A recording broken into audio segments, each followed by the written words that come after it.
Hi, kids! Sige, upo na kayo. Kamusta ba? Buti naman.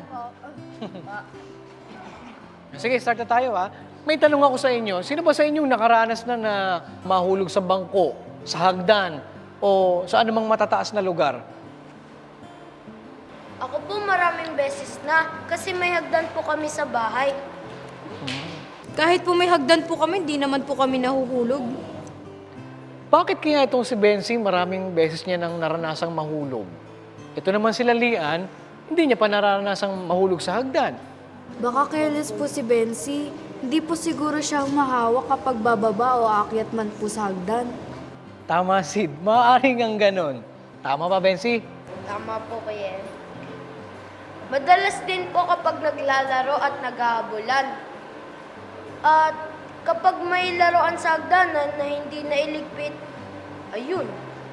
Buti hindi ka pa nababalian, Bensi. Antayin mo bang mangyari yun, Bensi? Naku, hindi po Kuya Eric. Masakit nga sa katawan kahit wala pong bali. Ano po ang dapat gawin, Kuya Eric? Sige, mahalaga na malaman natin ito. Kaya abangan ninyo kung papaano natin maiiwasan ang pagkahulog. Kuya Eric, ano po bang magandang gawin para makaiwas sa sakuna? Bukod sa pag-iingat ng ating sarili, syempre hindi dapat mawala ang pagkatakot sa Diyos dahil mapagkakatiwalaan natin na siya ang mag-iingat sa atin. Basahin natin na nakasulat sa aklat ng Kawikaan sa 14:26. Sa pagkatakot sa Panginoon ay may matibay na pagkakatiwala at ang kanyang mga anak ay magkakaroon ng dakong kanlungan.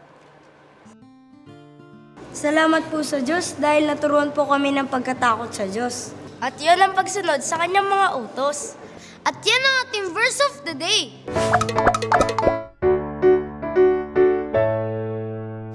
Kuya Eric, ready na po kami sa pag-aaralan natin. O sige, mukhang ready na nga kayo.